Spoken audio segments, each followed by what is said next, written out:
ان کے درمیان یہ طے پایا کہ بابا گرو نانک کی میت کے اوپر 2 پھول رکھ کر چلے جاتے ہیں، صبح آئیں گے، جن کا پھول صحیح ہوا وہ لے جائے گا۔ بسم اللہ الرحمن الرحیم۔ السلام علیکم دوستو، آج ہم آپ کو بتانے جا رہے ہیں کہ بابا گرو نانک کون تھے۔ ناظرین، 15ویں صدی میں پیدا ہونے والا یہ مذہب جسے سکھ نظم کہتے ہیں، یہ خدا کی وحدانیت اور گرو نانک کو ماننے والا ہے، اور یہ بابا گرو نانک کی تعلیمات پر عمل کرتا ہے جو کہ کتاب کی صورت میں ان کے پاس ہے۔ سکھ مذہب کے پیروکار پاکستان، ہندوستان اور دنیا بھر میں پائے جاتے ہیں۔ سکھ مذہب کی بنیاد بابا گرو نانک نے رکھی۔ بابا گرو نانک تلمبی نامی گاؤں جو اب ننکانہ صاحب کے نام سے مشہور ہے، اس میں سال 1400 میں پیدا ہوئے اور آپ کے والد اور والدہ دونوں ہندو تھے۔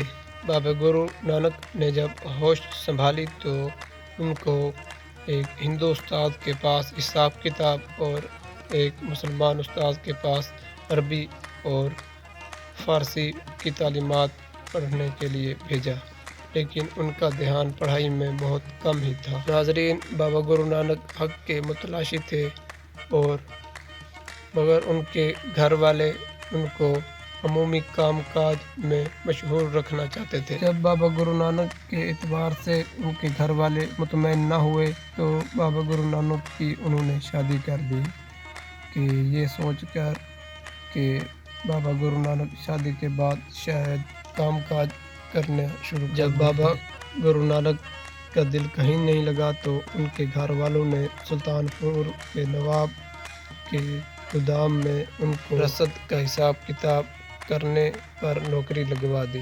بابا گرو نانک اصل میں تو ہندو خاندان میں پیدا ہوئے تھے، لیکن ان کی زیادہ تر زندگی ہندوؤں کے رسم و رواج اور بتوں کی پرستی کے خلاف گزری۔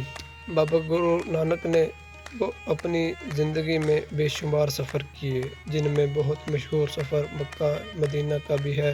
یہاں انہوں نے حج عمرہ کر کے اور پھر حضور صلی اللہ علیہ وسلم کی شان بھی لکھی۔ ان کا مکہ مدینہ جانا اس بات کی دلیل ہے کہ وہ اسلام سے محبت کرتے تھے۔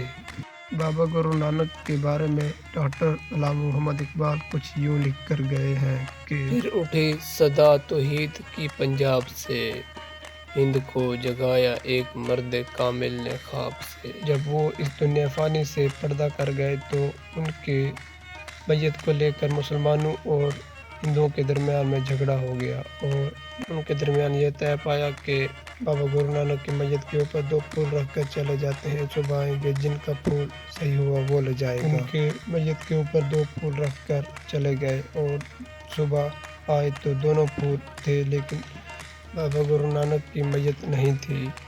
اصل میں رات کو مسلمانوں نے چھپ کر بابا گرو نانک کی میت کو اٹھا کر ایک سوز جگہ پر نماز جنازہ ادا کر کر دفنا دیا۔ امید کرتے ہیں آپ کو ہماری یہ ویڈیو اچھی لگی ہوگی۔ مزید ویڈیو کے لیے چینل کو سبسکرائب کر لیں، پیج پر ہیں تو فالو کر لیں۔ شکریہ۔